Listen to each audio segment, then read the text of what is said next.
বৃহস্পতিবার থেকে মুখ্যমন্ত্রী ডক্টর মানিক সাহার হাত ধরে রাজ্যের কৃষি ইতিহাসে এক নতুন দিগন্তের সূচনা হয়েছে। এদিন বিশ্রামগঞ্জ শচীন দেব বর্মন স্মৃতি কলাক্ষেত্র থেকে বিকশিত কৃষি সংকল্প অভিযান রথযাত্রার বিশেষ ফ্রি খারিফ কৃষি প্রচার অভিযান সূচনা লগ্নে মুখ্যমন্ত্রীর পাশে উপস্থিত ছিলেন কৃষিমন্ত্রী রতনলাল নাথ। মুখ্যমন্ত্রী বলেন, আধুনিক কৃষি পদ্ধতি কিভাবে কৃষকদের সমৃদ্ধ করবে ব্যবস্থার জন্যই এই অভিযান। রাজ্যের 864টি জায়গায় একযোগে সভা, 24টি কৃষি রথ এবং প্রতিদিন 72টি বৈঠক অনুষ্ঠিত হবে। এসব বৈঠকে যোগ দেবেন রাজ্যের কৃষি গবেষকরাও। কৃষকদের প্রযুক্তি প্রশিক্ষণ এবং সঠিক তথ্য সরবরাহ করা হবে।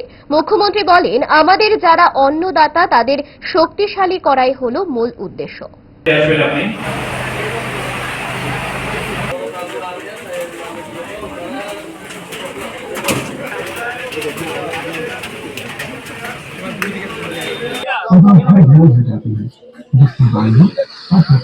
জানি যারা কৃষি গবেষক যারা আছেন, এই কৃষি গবেষক তারা গবেষণাগারে গবেষণা করেন, কিন্তু তাদের এই গবেষণার যে মূল বিষয়গুলো সেইগুলো কিন্তু কৃষকের কাছে যে পৌঁছে যাওয়ার যে বিষয়টা, এই গ্যাপটা যাতে কম হয় তার জন্যই এই অভিযান, যাতে সমস্ত সাইন্টিফিক্যালি যেসব কৃষি জমিগুলো যাতে আরো ভালো হয়, উর্বর হয়, আবহাওয়ার পরিপ্রেক্ষিতে যে সমস্যা হয়, পোকামাকড় ইত্যাদি লাগে, তাকে কিভাবে আমরা মোকাবেলা করতে আধুনিক পদ্ধতিতে কিভাবে কৃষকদের সমৃদ্ধি করবে সেই ব্যবস্থার জন্যই এই অভিযান।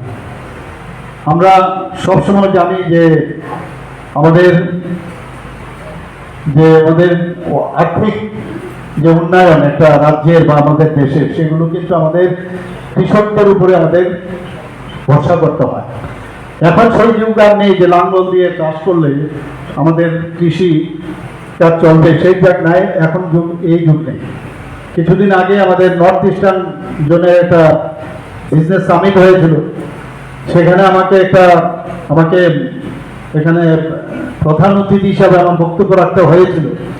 সেই বক্তব্য সেটা হচ্ছে যে beyond the bits and bytes এবং আর্টিফিশিয়াল ইন্টেলিজেন্স আপন আমাদের 5G।